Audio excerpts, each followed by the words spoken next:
Are you tired of your valuable ideas and suggestions getting lost in the shuffle? Well, that is why I'm introducing Direct Suggest, the revolutionary digital suggestion box that puts your voice front and center. With Direct Suggest, you have the power to make a difference in your organization. Direct Suggest provides value to organizations in various industries worldwide, including notable brands like Comcast, TD Bank, and Nokia. And here's the best part. Direct Suggest only costs 50 cents per employee per month, making it an affordable solution for businesses of all sizes. Plus, they have an incredibly high ROI and savings potential with an average 33 times return on investment. The implementation process is also a breeze. Once committed, setting up Direct Suggest from start to finish can be completed in as quickly as a week or less. Don't let your ideas or your team's ideas go unnoticed. Visit directsuggest.com today and start by making a difference with Direct Suggest. Use the promo code HUMANHR for your extended 60-day free trial. Again, visit directsuggest.com to learn more, and remember to use promo code HUMANHR for an extended free trial. Direct Suggest, where your voice matters. Welcome to the Bringing the Human Back to Human Resources podcast. I'm Tracy Chernoff, and I've spent my entire professional career in HR. Each week, we'll explore the delicate balance between people and business with the aim to reconnect the two and create meaningful outcomes. Listen in as I share my own experiences, challenge the status quo, and chat with guests from various industries about our mission to bring the human back to human resources. Hi, everyone. Welcome back to the Bringing the Human Back to Human Resources podcast. Thank you so much for being here for another week. Don't forget to rate, review, subscribe, and subscribe to my newsletter on my website, hrtracy.com. This week, we're talking all about careers and career design with a very special expert guest, Mollie Mueller, who is the CEO and co-founder of Crew, the career design platform. Crew helps people navigate increasingly fluid careers through digital tools, online content, and coaching workshops and programs. Mollie's interests in careers dates back to college when she worked as a student career coach and wrote her senior thesis on employee engagement. After getting her CPA and MA in accounting, she pivoted hard into the creative side of business, spending 4 years at IDEO, innovating new products and ventures. She founded Crew based on her own experience of working with a coach and finding her own crew of professional peers. When not nerding out on careers, Mollie can be found doing anything outdoors, training her incredibly naughty golden doodle, or drinking tea while reading a great book, which I love. I love all of those things, including the career stuff, but especially the personal stuff. So Mollie, welcome to the podcast. Thank you, Tracy. It's so great to be here. Yes, I'm so glad that you're finally here. We've spoken a number of times over the last few months, and what you're doing at Crew is super, super exceptional. I think, when we think about HR leaders and career design and talent development in general, we seldom find tools that are really kind of paving the way for the future of career design or even challenging the status quo. So for those who might not be familiar with Crew, can you give us like a little bit more of a deep dive into what Crew is really solving for, what problems Crew is solving for? Absolutely. So Crew is based a lot on my own experience and really the experience of my friends, my classmates, my peers all around me. And, I've had a really squiggly career, and that is now the norm, right? We squiggle maybe even more than we go up the ladder's steps. And at various points in my career, I have felt a lot of ambiguity and have often felt stuck or confused about which direction I wanted to go in, and needed some help getting clarity and also confidence on my direction of travel. And I also saw that, as I said, amongst my peers, my colleagues at IDEO, my business school classmates, my friends.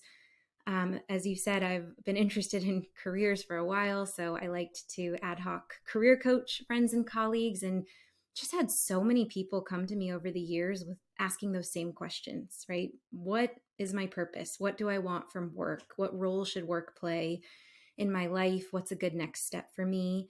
And people really don't know where to turn with those questions. We don't have a lot of existing support structures beyond the campus career center to help us, mid-career professionals navigate lifelong career decisions. And so Crew came out of this need that I was seeing for myself, for my friends, for my peers.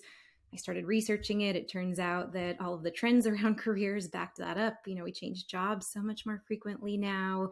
Our skills get outdated more frequently. We've shifted to remote work. Our jobs change all the time. So all of this created this huge need. And so Crew, to answer your question, we call it a career design platform. And it's a collection, as you said, of digital tools, online content and education, and then live coaching, workshops or group coaching programs, all using what we call career design as our methodology. And its whole point is to help people gain structure and support and tools and community as they navigate squiggly careers. I love that. Squiggly careers.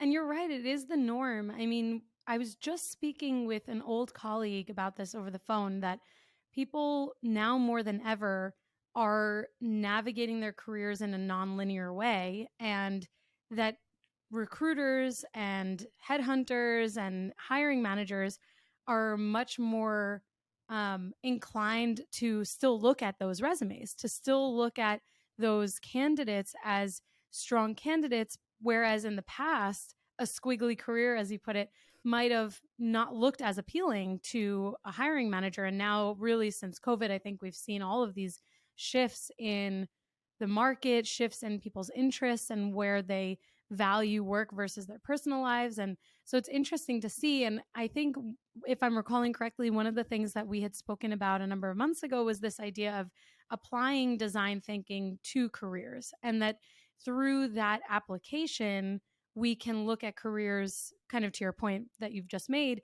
a little bit differently, so that there is a different approach to not only bringing someone into a new role, but also how they develop within that role and as they continue to grow. So when you think about, or when you say design thinking and that application, what does that really mean? And how do we apply design thinking to careers? So we believe that design thinking is a great process for careers for a couple reasons.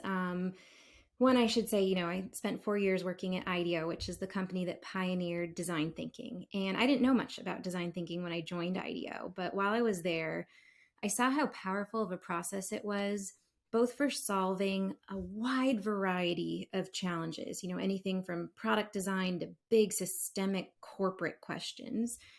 And the other thing is, I saw that not only did it help solve these big, gnarly problems, but it brought joy to the people who were doing that process. We'd come into clients and take them through the design thinking process, and they would say things like, I love my job again, because it's such a fun, creative, collaborative process. And so the other thing I'll say about design thinking is it lends itself particularly well to problems that have high ambiguity and multiple right answers. So, for example, let me sort of illustrate that with a couple examples. One of the projects that I did while I was at IDEO was for a retailer who wanted to reduce waste in their packaging. And they came to us and said, how might we reduce waste in our packaging? And when you hear that question, you don't know the one answer right away. There's multiple ways that you could do that, and you're going to need to use a process that lets you do research and brainstorm and ideate and prototype to get to the answer.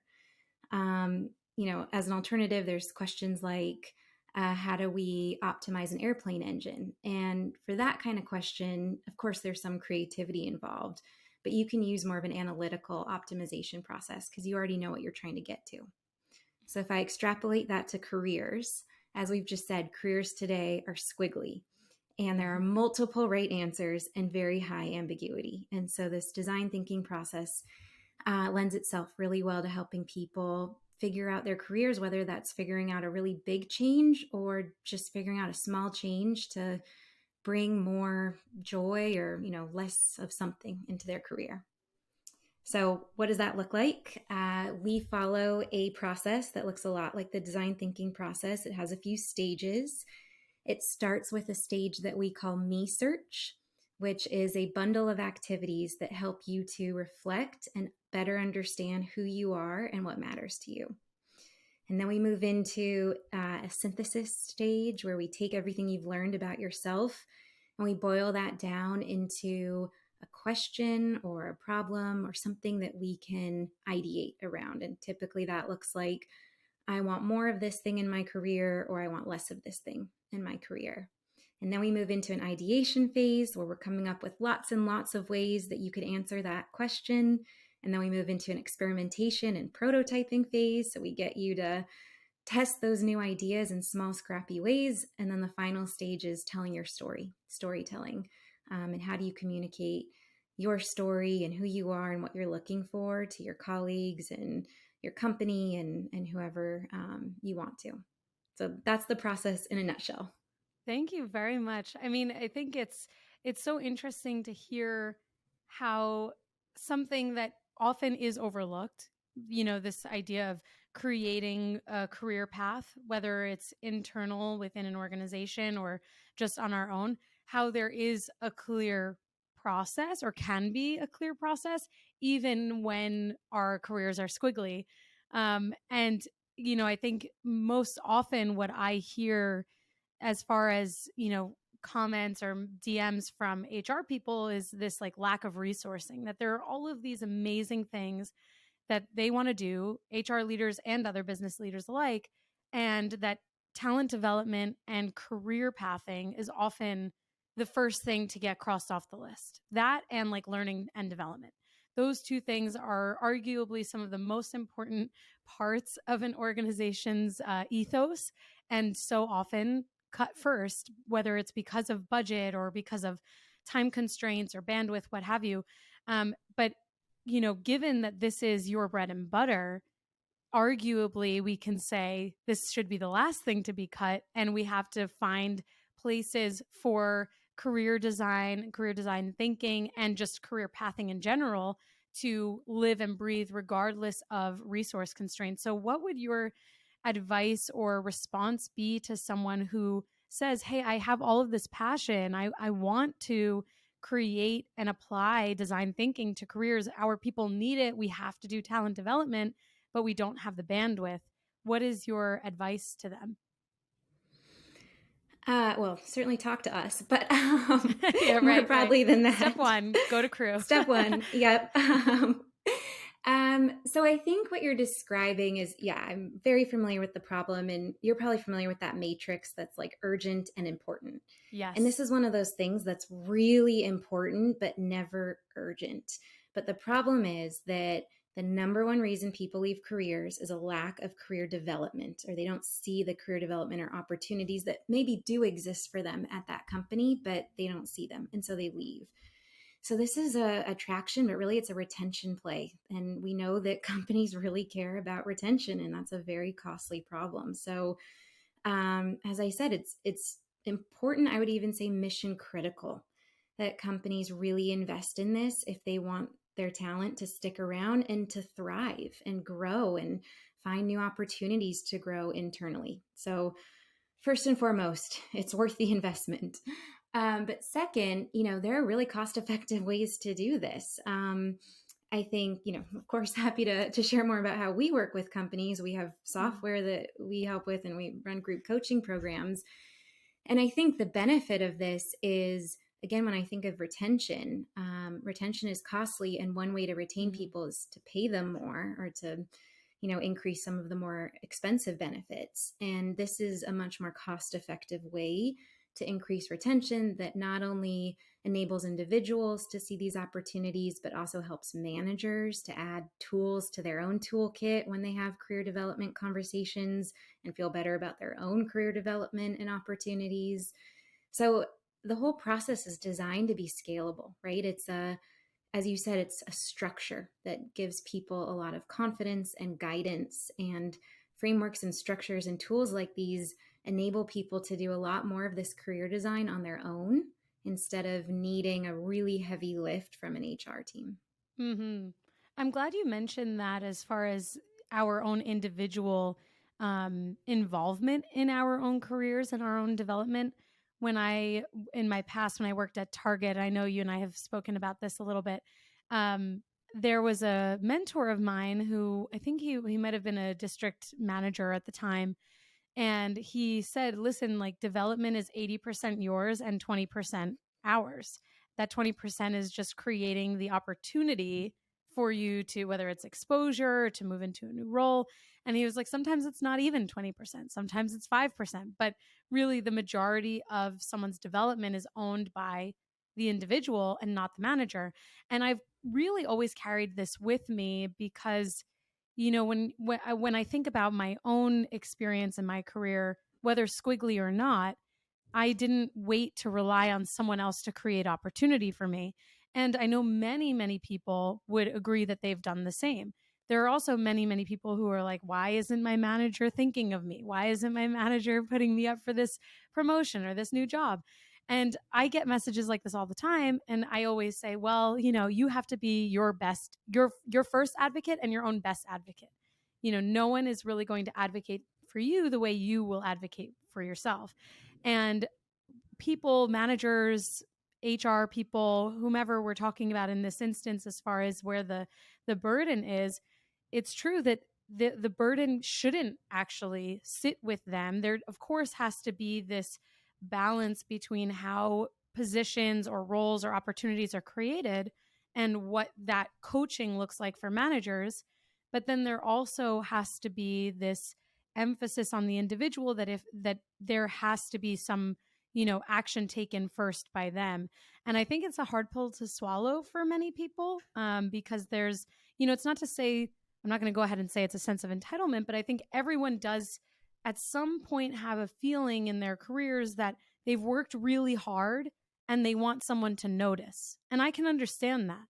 But then also it's like, well, maybe they do notice, but you just have to give them exactly what you need. Like ask for exactly what you want, the title you want, the pay you want, everything to actually design it for them.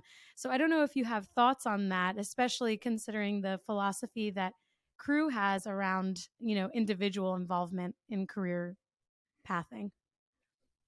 So many thoughts. I see this all the time. I think it's the most common mistake that people make in their careers is assuming that they can outsource it to their manager or their employer and someone else will take care of it for them. And I've done it myself, right? We're all guilty of it. Totally. To your point, you know, I think whether it's entitlement or for me, it was, okay, I put my head down and I worked really hard. Yeah. So now I get the thing, right? Like now I get the promotion. And being a little blind to the fact that you putting your head down and working hard is maybe only 50% of what it's going to take to get that promotion, or that new job or whatever that thing you want is. And, you know, first of all, there's external factors that are out of our control, but there's For sure. also, you know, for better or for worse, there's the politics. And to your point, there's the stuff that is in our control that is besides just the work. It's telling the story, right? It's coming forward to our manager with the case, or, you know, helping them to make that case for us. There's so much in there.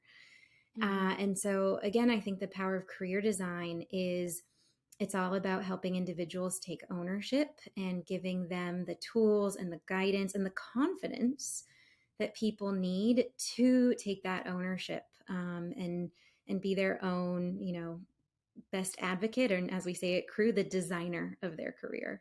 Love it. I love it. You know, thinking about this, just one point that you had made around, you know, why we kind of unload that burden onto our managers and things like that. There is also, of course, I'd be remiss not to say that there is ownership on behalf of the company to create space, which is why Crew is doing an amazing job in helping teams to understand what design thinking for careers looks like and the coaching around that and the digital tools and all of that.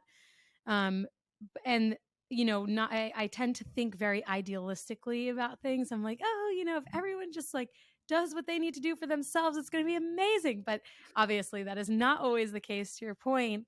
And so I counteract that idealism by saying that, of course, there are moments where someone is not getting what they need from their company, but there's another company out there willing to offer that thing to them, whether it's a different role, more money, more opportunity, a team, so that they go from individual contributor to manager, whatever that looks like. And then companies tend to scramble to figure out, how did we lose this person? Why did we, like, what can we do to retain them? And so I like that what you all are doing at Crew is actually getting ahead of that, being proactive about design thinking with careers so that there is this emphasis on retaining talent by creating those opportunities and taking that 5 to 20% of responsibility and doing a really good job of it so that the majority of the responsibility that sits with the individual actually has an opportunity to live and breathe. And so that leads me to my next question, which is obviously in the title of your company, Crew. It's in the name. Crew, you mentioned it, actually we mentioned in your bio that this, like, having your own crew of professional peers and the power of a career crew. So what does that word crew really mean when it comes to careers? And I know we've talked about careers as being a team sport. So how does that all connect, and where does that all live? If your company is remote or hybrid, then you know just how difficult it can be to grow your company's culture beyond a pre-scheduled Zoom happy hour or occasional lunch and learn. Well, this week's sponsor is here to solve that. They're called CultureBot. CultureBot has devised what will likely become the gold standard for growing and blossoming a company culture inside of Slack. The app is like a sidekick for any HR or people professional, automating a lot of the mundane tasks you probably are forgetting to do on a daily basis. Things like birthday and work anniversary celebrations, team shoutouts and kudos, employee introductions, and remote games. It even has health and wellness tips and conversation starters. If that piques your interest, this will get you even more excited. Today, I'm able to share a special promotion for listeners of the podcast. You can get your first 6 months of CultureBot for 50% off. Plus, if your team is under 25 employees, CultureBot is free forever. So if you're looking for a way to create a culture of appreciation and drive increased engagement and togetherness across your team, I definitely recommend checking out CultureBot. Go to getculturebot.com/humanhr. That's getculturebot.com/humanhr to get the offer. Plus, I've added the link in the show notes so you can just click right there. Now, let's get back to the podcast. Yeah, well, you've summed it up. Careers are a team sport, right? We don't get anywhere these days on our own. And so the name of our company is speaking to that in its broadest sense, in that whatever you're doing, whatever goal you have in work or really in life, you're going to need the support of others. And so the way that manifests in our company is in a few ways. One, we're building out this sort of all-in-one career management platform. And all of the tools within that platform are connected. They make it really easy for you to connect with people that you already know. So, that could be former mentors, former colleagues, current managers, and manage those relationships in really healthy, nurturing ways. So, again, that could be things like requesting feedback on your strengths from certain people. It could be tagging people in a milestone that you've achieved and sending them a really nice gratitude note for the impact that they had on you and helping you to achieve that. It could be nominating them to your personal board of advisors, which is a tool that we also have. That one is both current focused and also future focused. Who are the people that have already supported you, but who are the people who are going to help you to achieve your next goal or your next milestone? And are you really being conscientious about building those relationships, nurturing those relationships, and enabling those people to help you by telling them what your goals are and how they can help? So what I'm getting at is, even just through those digital tools, everything is collaborative. And we're always encouraging you and making it easy for you to foster those relationships. And then in addition to that, we run these, group coaching programs and workshops, and those, appear in a variety of ways. But one of the things that we've done is match you into a small group of peers that could be people outside your company or people within your company. And we take you through our career design process with the same group. And so you're on the same journey with peers who are going through the same thought process that you are. And you're finding a real sense of connection and belonging with those people in your group, and you're learning from them, and you're feeling, seen. And what I always say about those groups is we tend to forget that we think that all of our problems are unique to us. And it's not until we get into a group environment and we talk to our peers that we realize that we're all experiencing the same things here. We're all going through the same journey. That's really important, a very important distinction, actually, because through this remote movement, people have felt a little bit more disconnected, I think, because they are sitting with their own issues, so to speak, and their Yeah. own, challenges. And, when you go from being in an office to being remote, where you once maybe grabbed coffee or lunch with someone and maybe you did commiserate a little bit, which I think is totally fine and absolutely normal. And there are probably HR people who disagree with me, but that's okay. That is like a really healthy and important part of the job. And actually, I would be a total hypocrite if I didn't say that I loved those moments too, with my own like HR peers, going around the block in Soho and maybe letting out a quick scream or something if you needed to like let out some energy. That's New York for you though. No one even bats an eye if you scream on the street. But all of that to say is that when you are remote, even if you're not remote, you have to put in the work and the intention and the focus into creating those moments. And I really like coming back to what you had said in the beginning, that, one of the main reason why people are prompted to leave their organization is because of a lack of career development. When you have the opportunity to connect with people in your organization, outside of your organization, when your company invests in tools like Crew to give back to the employees, saying, hey, this is actually so important to us that we're putting our money where our mouth is, so to speak, like that does send a very specific message. And certainly not every company is necessarily finding the budget for that these days, but there has to be some sort of focus on careers and saying, okay, well, especially in the sense of Crew and all the clients that you have and the customers that you have, that they have put in the work. They're saying that this is important and they understand how impactful career development is on retention of the team. And, it kind of brings me to one other thing that I had wanted to ask you about. And you kind of touched on some of these things when you talked about belonging and purpose and all of these things. Those are really values based verbs, or I should say terms. And when we think about having purpose behind what we do and being values driven, it kind of brings me back to something that you had said a number of months ago around career mindfulness. So Mm. is there a way for people to start their career mindfulness journey, so to speak, so that they are thinking more along the lines of what they want and need out of their careers, who's going to help them get there or take them to the next level, and how they can stay connected to their mission and their purpose and their values? Yeah, you're so right. I think, if I boil all of this down, right, we talk a lot about the specifics of career design as a methodology, but if I boil it down to one word, I'd say it's intention. It's about being intentional, because when we're intentional, we work in ways that are aligned with our values and our goals and our strengths. And this has been proven to increase our happiness and our confidence and our fulfillment, right? So, as you said, Crew is a career development platform, but sometimes I say it's a bit of a Trojan horse into mental health and well being, because I love that. these things really do, improve mental health and well being. And to answer your question, how do people get started?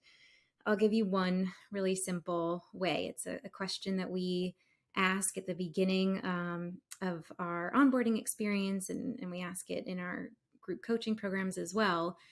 And the question is, what is your work view?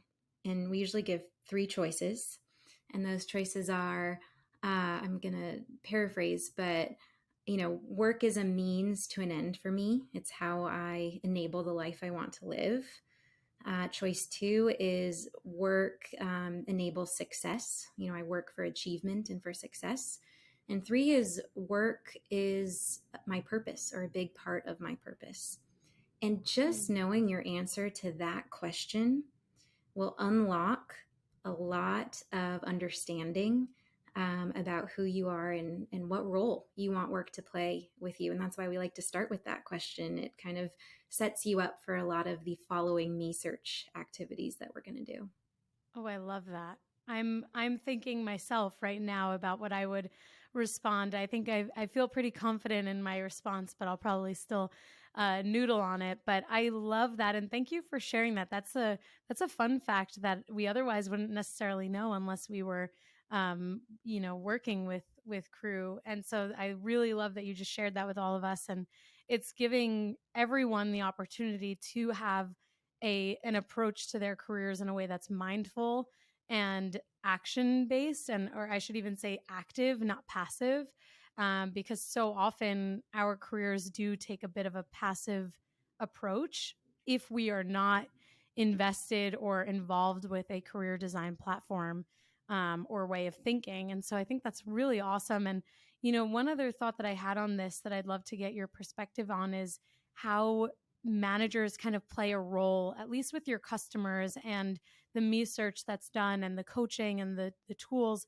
Are managers given, I guess the question is really, are managers as important in the next steps in someone's career? Meaning, even from an operational perspective, like if a role, let's say someone says, okay, my career is my passion. I've done this in my research and this is what I want out of it. I want this role. I want to get there in the next 2 years. Is the manager, or even let's say the company and the operations there, impactful on that person's experience? Or is it really more about the journey to get them ready for that next step in their careers? Or is it both? Or nothing? I think, well, it's the answer is it depends, right? It depends on who that manager is and who that person is and what that company's philosophy is. There's a few variables in there, but let me try and generalize. I think for most of us, the answer is yes, right? Our managers play an incredibly important role in our own career development and our career satisfaction. And so I think managers in so many ways are the linchpins of this. And that's why it's really important to invest in them. And first and foremost, to help them design careers that they love, right? Managers are often overlooked. They're undertrained and overburdened, and they bore the brunt of the remote work and trying to take on all this extra load from leadership, etc. So first of all, I have the most empathy ever for managers, especially right now. And I think a lot of managers want to make sure that they're designing careers that they love and, doing this work for themselves. Then there's this ripple effect where if they are doing this work for themselves and designing careers they love, they're going to feel more fulfilled. They're going to have, better and richer relationships with their colleagues, including their reportees, and they're going to be better coaches themselves because they'll know what kinds of questions to ask. So this enables, better transparent conversations between managers and employees. And yeah, I guess the last thing I'll say is, I think we can probably all relate to this, or, you and I have both been managers. And I know that as a manager, if one of my reportees comes to me and they are clear on their goals, my job just got so much easier, right? Because I really want to help them and I want to retain them. And if they tell me what their goals are, what their vision is, or their dreams, or any aspect of that, then I'm like, great, let me help you. Like, I can run with this. Yes. But what's harder is if they don't have that clarity, because then I have to kind of get in there and try and help them and get that clarity. And that's a huge job. And so, I felt that pain as a manager. And then as an employee, we've already talked about this, but we assume that our manager knows what our goals are and that they can help us. And if they don't, we're like, why didn't that person advocate for me? Why didn't they give me that promotion? And there's just this, lack of transparency there. And so if we're all more clear on what a meaningful career means to us and what we want to do in the next 2 years, then we really unlock individuals, managers, teams, companies to become better places for career development and for people to work. I think that's amazing. And it just kind of reiterates how important it is to be able to articulate what it is that we as individuals want and need or have experience with. Like, I often hear, and I've even experienced this myself, that if there's manager transition and someone leaves and then you have a new manager, that there's this feeling of overwhelm that all of that historical knowledge is now lost. And you have to be able to, and it kind of is, you have to be able to articulate what you've done, what you do, what you're capable of, to demonstrate your skills. And I agree with you. I empathize with managers too. It's a job on top of the job that they actually do other than managing people. And I love what you said, that they are undertrained and overburdened, essentially. It's really an accurate description of what managers experience day in and day out.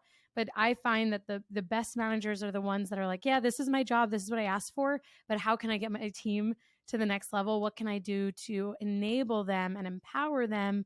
Because actually, those are probably the smartest managers in the room, because it's less work for them when their people are enabled and empowered, to your point.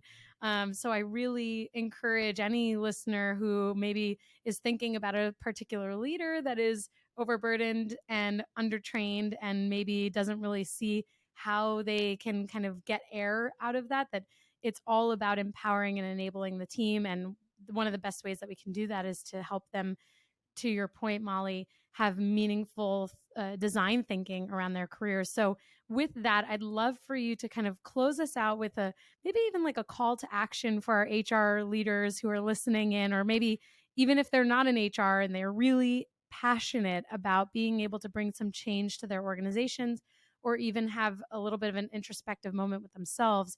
What is the first thing or the most important thing that HR leaders can do today to create and establish this type of methodology and ethos within their organizations?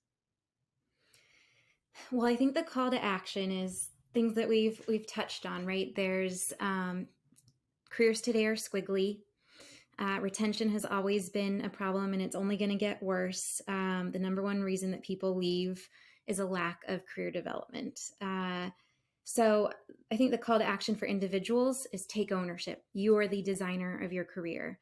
The call to action for managers, and I would extend that to mentors, coaches, anyone who feels some sense of responsibility for someone else, is equip yourself with tools to have great development conversations around careers. Be that coach, cheerleader, design champion. And then for companies, it's, find a scalable way to do this, because it's mission critical. And if you don't do this, you are going to lose your best people. So, whether that's using Cruise tools and platform, whether that's finding other ways to do career design, today is the day. The chance is now. And as you've said before, this is the future of careers. This is the future of work. So you are the designer of your career. Thank you so much, Mollie. I know that everyone listening is going to want to learn more about Crew, more about you. Where can they connect? And of course, it goes without saying that everything will be linked in the show notes. Well, they can check out our website, which is joinacrew.com. I'm very active on LinkedIn. People can find me there and message me. And I'm always happy to have a call with anyone who's interested in career design. Thank you so much, Mollie. Really appreciate your expertise and your passion around career design and how this all drives a more engaged and more retained workforce. Thank you, Tracy. This was so fun. It was. Hey, just before you go, don't forget to subscribe to the show so that you are the first to hear when an episode drops each week. And maybe leave a 5-star review and a comment about how much you loved this episode. Plus, if you have someone in mind who would really enjoy this episode, make sure you share it with them. Thank you so much for tuning in, and I will see you next week.